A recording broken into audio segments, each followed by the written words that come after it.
Assalamualaikum warahmatullahi wabarakatuh. Saya Ahmad Fajri Arafah ingin menjelaskan tentang konsep pengakuan akuntansi pajak tentang investasi pada entitas anak dan properti investasi. Akuntansi pajak atas perolehan aset tetap. Aset tetap adalah aset berwujud yang diperoleh dalam bentuk siap pakai atau dibangun lebih dahulu yang digunakan dalam operasi perusahaan. Tidak dimaksudkan untuk dijual dalam rangka kegiatan normal perusahaan dan mempunyai masa manfaat lebih dari 1 tahun. Kriteria aset tetap adalah yang pertama, mempunyai wujud fisik, yang kedua tidak ditujukan untuk dijual lagi, yang ketiga memiliki nilai yang material. Harga aset tersebut cukup signifikan, contohnya tanah, bangunan, mesin, kendaraan, dan lain-lain. Akuntansi pajak atas perolehan aset tetap. Pengertian biaya perolehan aset tetap adalah setara dengan nilai tunainya dan diakui pada saat terjadinya. Jika pembayaran untuk suatu aset ditangguhkan hingga melampaui jangka waktu kredit normal, perbedaan antara nilai tunai dengan pembayaran total diakui sebagai beban bunga selama periode kredit, kecuali dikapitalisasi sesuai dengan perlakuan alternatif yang diizinkan dalam PSAK 26 tentang biaya pinjaman. Perolehan aset tetap.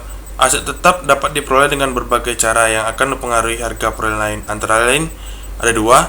Yang pertama, perolehan aset tetap dengan pembelian tunai.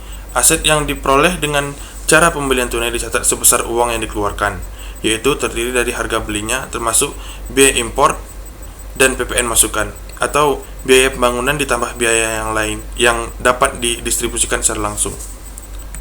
Yang kedua, perolehan aset tetap. Apabila aset tetap diperoleh secara gabungan, maka harga perolehan aset masing-masing aset tetap ditentukan dengan mengalokasikan harga gabungan berdasarkan perbandingan nilai wajar masing-masing aset yang bersangkutan. Akuntansi pajak atas penjualan dan sewa aset tetap. Pengertian sewa: suatu perjanjian di mana lessor memberikan kepada lessee hak untuk menggunakan suatu aset selama periode waktu yang disepakati. Sebagai imbalannya, lessee melakukan pembayaran atau serangkaian pembayaran kepada lessor. Klasifikasi sewa. Klasifikasi sewa didasarkan atas sejauh mana risiko dan manfaat yang terkait dengan kepemilikan aset sewaan berada dalam lessor atau lessee. Sewa dibagi menjadi dua, yaitu yang pertama sewa operasi, yang kedua sewa selain sewa pembiayaan. Akuntansi pajak atas penyusutan aset tetap. PSAK nomor 17 tahun 2007. Yang dimaksudkan penyusutan adalah alokasi jumlah suatu aset yang dapat disusutkan sepanjang masa manfaat yang diestimasi. Penyusutan untuk periode akuntansi dibebankan ke pendapatan, baik secara langsung maupun tidak langsung. Metode penyusutan sesuai ketentuan perpajakan. Metode penyusutan menurut ketentuan perundang-undangan perpajakan sebagaimana telah diatur dalam pasal 11 Undang-Undang Pajak Penghasilan. Yang pertama, metode garis lurus atau metode saldo menurun untuk aset tetap berwujud bukan bangunan. Nomor 2, metode garis lurus atau aset tetap berwujud berupa bangunan. Akuntansi pajak atas pertukaran aset tetap. Aset yang diperoleh melalui pertukaran non-moneter atau kombinasi aset moneter dan non-moneter diukur sebesar nilai wajar, kecuali yang pertama, transaksi pertukaran tidak memiliki substansi komersial atau nilai wajar aset yang diterima dan diserahkan tidak dapat diukur secara andal aset tetap secara pertukaran. Akuntansi pajak atas revaluasi aset tetap.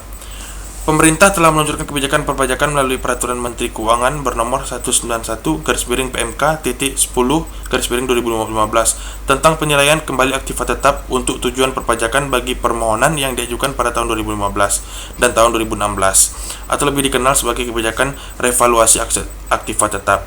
Secara garis besar, kebijakan ini adalah bentuk insentif perpajakan yang diberikan kepada wajib pajak.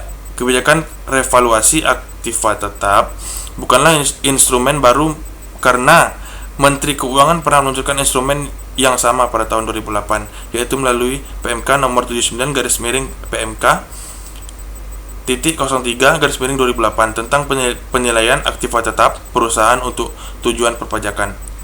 Terima kasih, itulah hasil presentasi dari saya.